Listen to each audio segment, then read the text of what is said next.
Hello, my dear friends.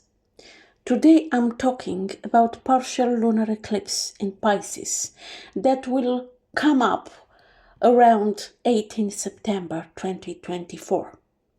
This event is marking an ending and also beginning eclipse that is part of Saros series 118. This eclipse is in conjunction with Neptune in Pisces, adding a layer of mystery, dreams, and intuition, but also lost in translation in a way. The last lunar eclipse in this series occurred on September 7, 2006. This phase of moon, by opposition with the sun, at the same degree in Virgo, this alignment with the moon and square to Jupiter highlights the extravagant nature of this moment. And its harmony with Uranus suggests that we are ready to embrace change and progress. Okay, this change and progress should be very carefully analyzed because they can have impact in our daily life. Emotions are very high, so it's wise to reflect on them before acting. Better to not have a reaction, but taking an action due to some thinking. This is the first eclipse in a set of eclipses occurring along the Virgo-Pisces axis. Even the next eclipse, chronologically point of view, is in Libra. So, because we have axis of mutable signs, it's about adaptation, flexibility, trying to adjust some situations. It's a wind of change in a way. This eclipse, being the first in a set of eclipses, may serve as an initial push to make improvements in the areas of life governed by Virgo and Pisces in your natal charts, and feelings of dissatisfaction may amplify. People in the Americas, parts of Antarctica, the Western Indian Ocean, in the Middle East, Africa, Europe, the Atlantic Ocean, and Eastern Polynesia will be able to see a shallow partial lunar eclipse. For the most part, the lunar eclipse will appear as a penumbral lunar eclipse. This full moon, together with the eclipse, it's a time of culmination and the promise of fulfillment of what was starting at the new moon. I mean, new moon in Pisces. You have to remember the moment. It's an emotional time, a time of romance, fertilization, and relationships. This eclipse can have impact to people that have planets and points at between 20 and 30 degrees in mutable signs. I mean Gemini, Virgo, Sagittarius, and Pisces. Generally speaking, when it's a lunar eclipse, it's a moment when we suddenly realize a great need or desire. That's why we have to be aware about our feelings, our desires, and to not push and force some changes, because could transform in a breaking of a relationship, but also can bring two people together with a sudden awareness of a greater need for each other. It depends on the situation. It's not a general rule. Lunar eclipses, of course, are more related to relationships, because moon, it's about feelings, emotions, yeah. But it's not all the time about relationships between two people. They can trigger an awareness of needs in other areas of our lives, such as relationship with work, with money, with health, with our bodies, whatever. So, it depends. With the Virgo-Pisces service axis involved, this lunar eclipse urges us to take a closer look at our needs, our lacks and desires. We are encouraged to find a balance between daily functions and routines, physical health and the need for order, and also about vision, spiritual health, chaos, and the infinite. Pisces. Virgo governs the tool and techniques we use to manage our daily lives, while Pisces governs the tools we use to manage our spiritual selves and our inner self. So the key is to harmonize both of the sides and to identify and expressing our spiritual needs while maintaining order in our daily lives. This is not so easy. Neglecting either side of the axis will have impact in a negative way in our lives. A crisis of some kind or a sudden awareness of a lack in our lives offers a golden opportunity to explore our emotional needs in the context of the polarity of the houses where the eclipse takes place in our natal charts. Relationships may be challenged, broken, or dramatically strengthened shortly after the eclipse. Our emotions are amplified, and there is often some sort of drama involved with the house sign and any planets contacted by the full moon. So look at your degrees in natal chart between 20 and 30 degrees in Virgo and Pisces in your chart, to see which kind of impact could have. Some of us maybe will feel restless and irritable, but we don't know exactly which is the reason. Others may be inclined towards romantic declaration or revelations. Maybe some of us will wander in a fog, seeing only what they want to see while their common sense is temporarily eclipsed. That's why I said we can feel lost in translation. We don't understand the reality because we are not able to see it. Virgo is showing the reality, but Pisces is avoiding reality. We also can see flaws around us and may become very tense and irritable or work hard to fix them. But for Pisces, however, imperfection is beautiful. You see the chart of the partial lunar eclipse with the local hour of Romania. In this case, we have this eclipse on the houses 7 and 1. So it's about me and the rest of the people. So it's about how we are in connection with others. We are lost ourselves in others, or we try to understand our needs and what we need from this life and from other people to be more practical and to understand the reality. This is very important, what we want, what we need, and how we go to the other people and how we connect with them to put in practice what we need to do. Because the ruler of 7th house is Jupiter, and Jupiter is in Gemini in the 10th house, and Gemini is making from sign to sign a square with Mercury, that is the ruler of 1st house. It means that if we know what we need in our life, we can have an achievement in our life. And here it's about what we know, what we have learned, how much of expertise we have in a domain on life, how we are able to communicate all of this. At least it's good that we don't have any more Mercury retrograde on this partial lunar eclipse. This is good. When it's about the Sarosh Sirius 118, This is a cycle of eclipses that repeats approximately every 18 years and 11 days.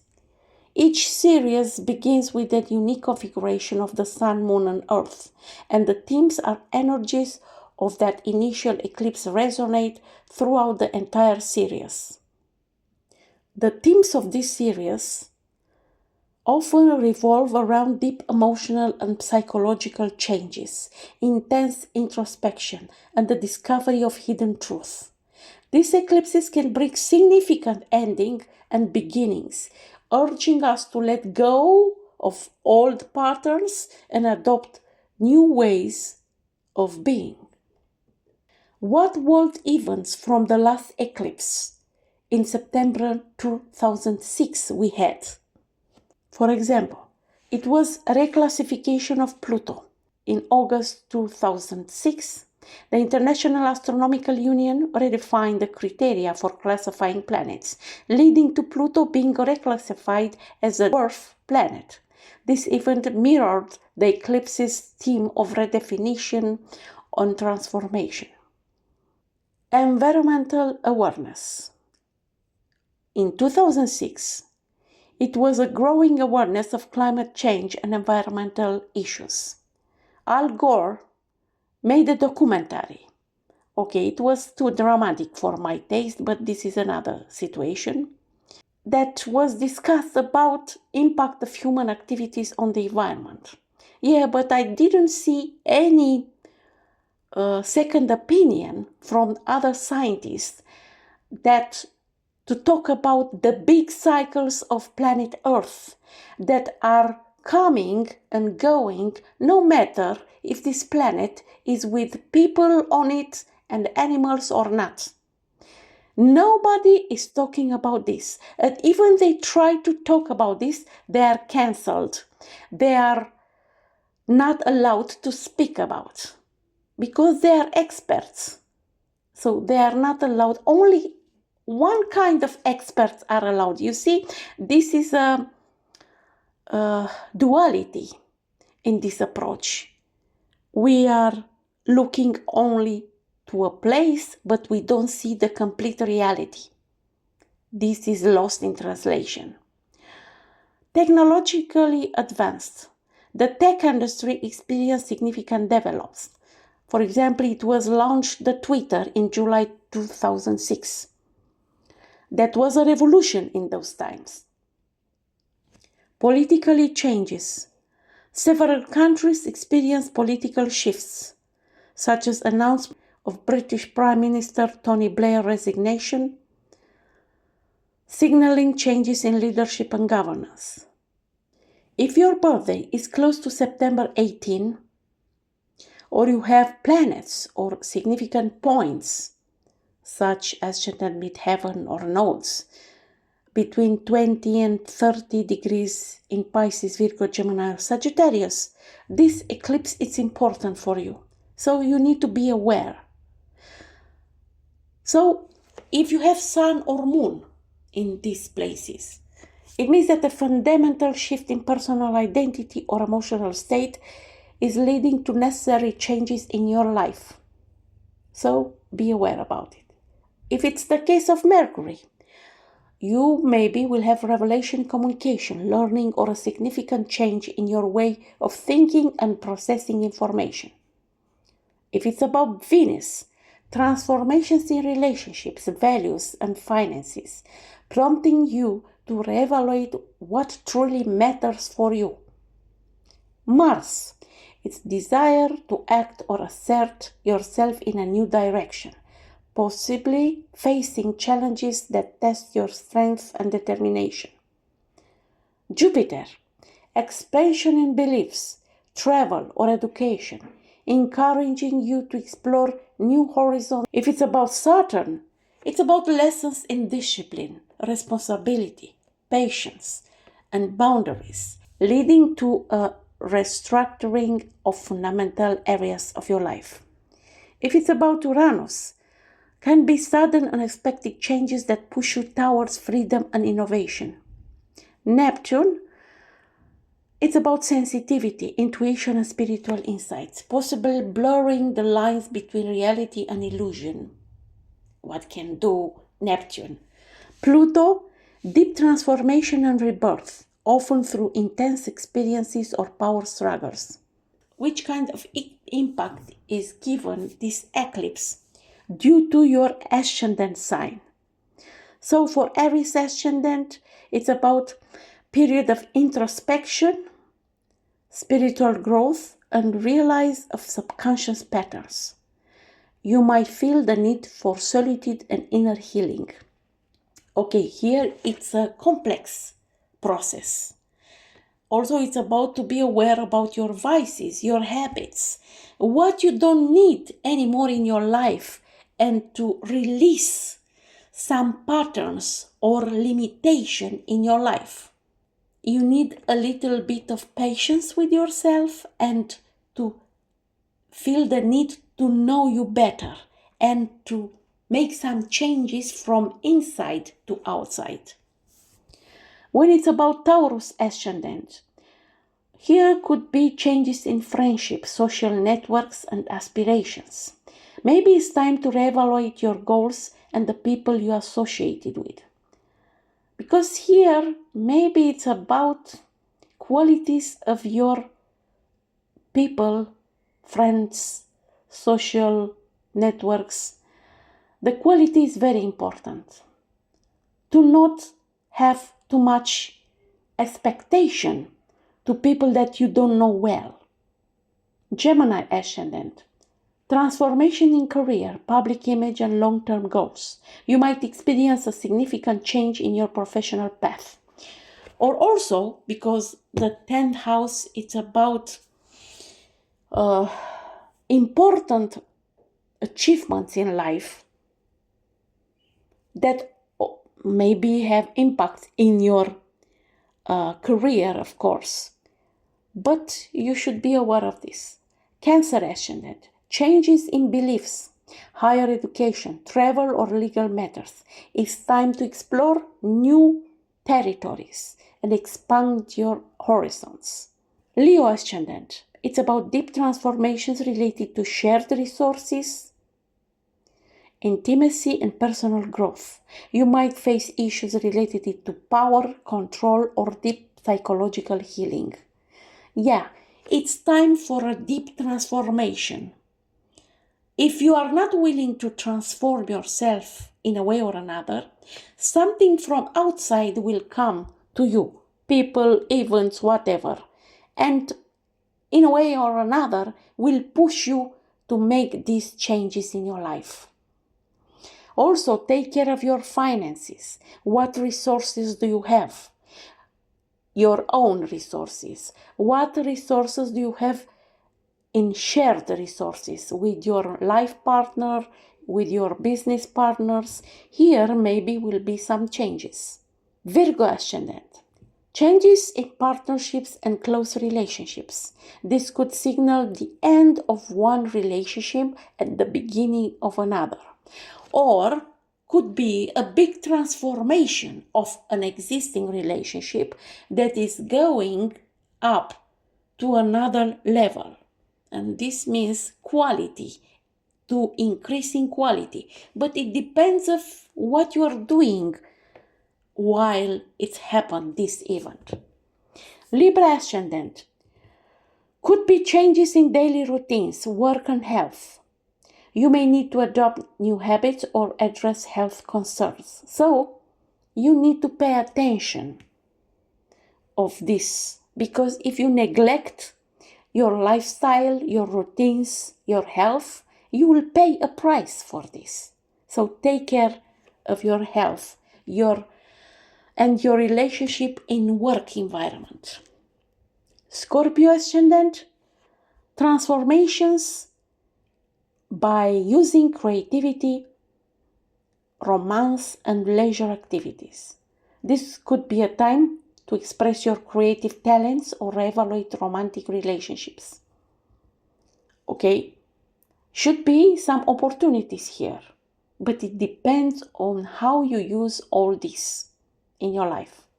Sagittarius ascendant, it's a focus on home, family, and emotional foundations. You might experience changes in your living situation or family dynamics. Changing of home, territory, to change to another home, another city, another country, whatever. To make some changes in the house, renovation, or to renew something. Or to realize that you need something else in your life, in your private life. The relationship with your loved ones is very important. Capricorn ascendant. There are some changes in communication, learning, and relationships with siblings or neighbors. New information or perspectives may come to light.